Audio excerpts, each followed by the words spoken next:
Salut și bine ați venit pe canalul nostru de gătit Bucătărie cu Delicii. Numele meu este Inel Bogdan și astăzi vom pregăti împreună o plăcintă cu mere și sos, și anume plăcintă americană cu mere. Și nu uitați, dacă eu o pot face, o poți face și tu.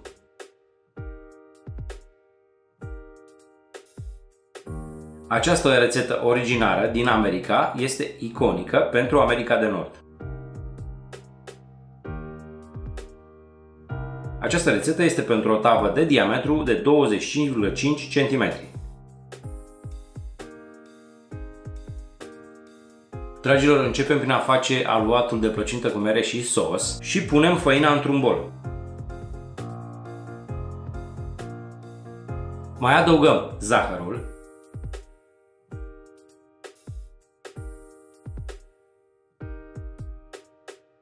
sarea și mixăm să se distribuie uniform în compoziție. Acum mai adăugăm uleiul peste ingredientele solide și mixăm. Facem acest lucru ca untul să nu se mixeze foarte mult cu făina, uleiul având rol de a îmbrăca făina și de a nu absorbi foarte mult untul. În continuare adăugăm untul, care a fost scos de la frigider cu 14 minute înainte de a-l folosi.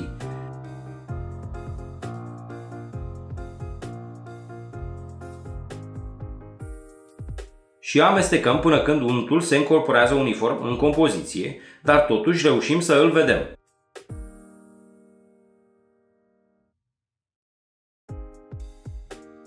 Următorul pas este să adăugăm apa,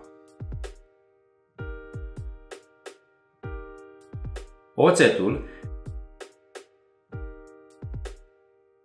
și începem să mixăm cu lingura de lemn.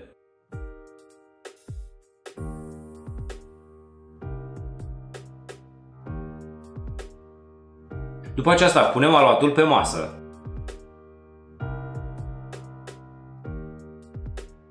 și răzuim și punem aluatul peste, după care presăm ușor. Facem acest lucru să creăm cât mai multe straturi.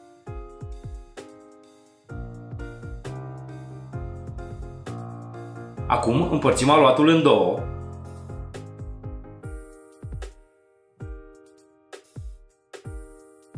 punem în folie de plastic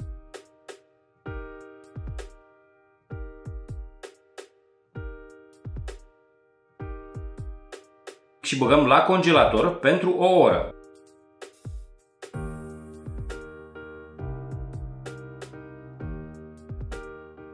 În continuare, dragilor, ne apucăm de sos și punem o oală pe foc la mediu, după care adăugăm untul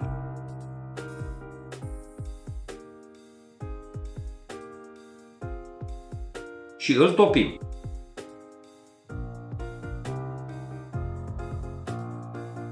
Adăugăm făina peste unt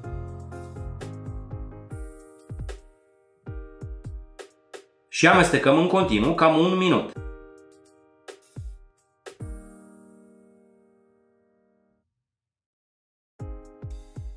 În timp ce mixăm, adăugăm apa,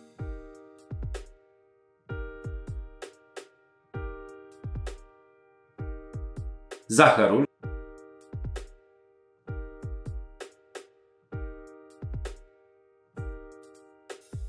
și așteptăm să înceapă să fiarbă.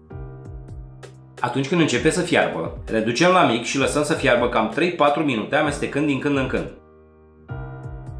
Apăsați butonul de abonare din colțul din dreapta jos pentru a fi alături de noi la rețetele următoare. Și nu uita, dacă eu o pot face, o poți face și tu.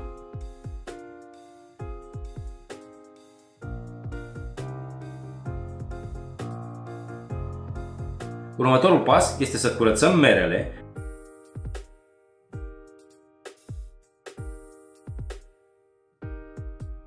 după care le tăiem în felii subțiri.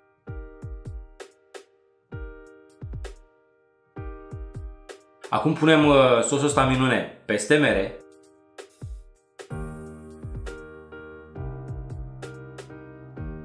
și amestecăm.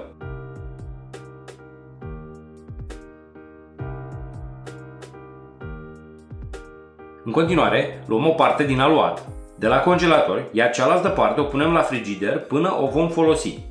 Dragilor, dăm cu făină pe masă și ne apucăm de întins aluatul. Diametrul ar trebui să fie de minim 31-32 de centimetri, deoarece vom îmbrăca și marginile plăcintei. Acum transferăm aluatul cu ajutorul unui făcăleț în tavă și îl aranjăm frumos.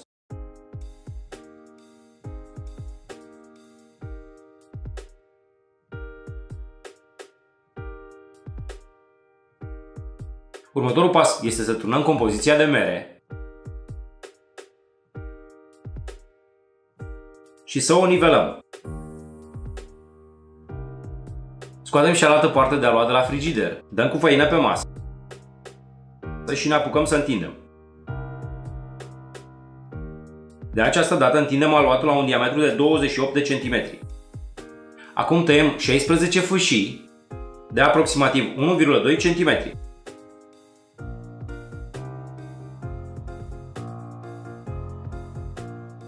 În continuare, dragilor, punem 8 fâșii, începând din centru spre margini.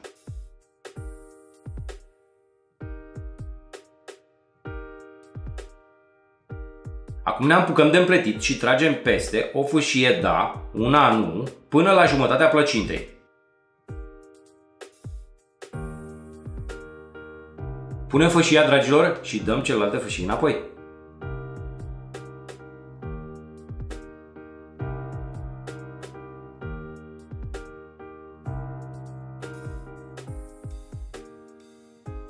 Acum tragem înapoi celelalte fâșii care nu le-am tras mai devreme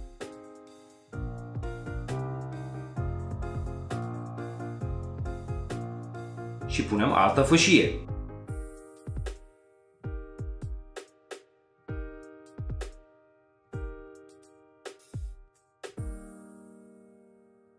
Facem această operațiune până terminăm cu celelalte fâșii rămase, lăsând un mic spațiu între ele.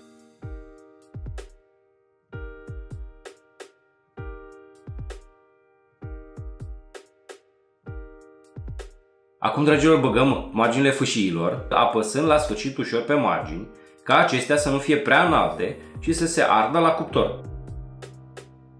Acum, batem oul și îl dăm peste plăcintă.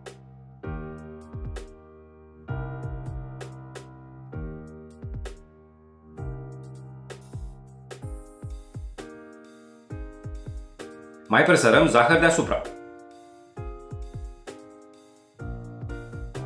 Băgăm la cuptorul preîncălzit la 220 de grade, circa 15 minute.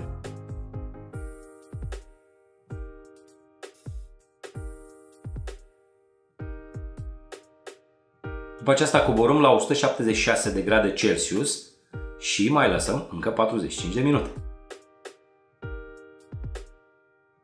Vă spun sincer, miroase extraordinar în bucătărie. Și vă spun că trebuie să lăsați la răcit cel puțin o oră, ca în momentul în care tăiem să nu se împrăștie merele. Sperăm că v-a plăcut rețeta noastră, vă dorim poftă bună și nu uitați să dați abonare și like pentru a fi alături de noi în realizarea mai multor rețete.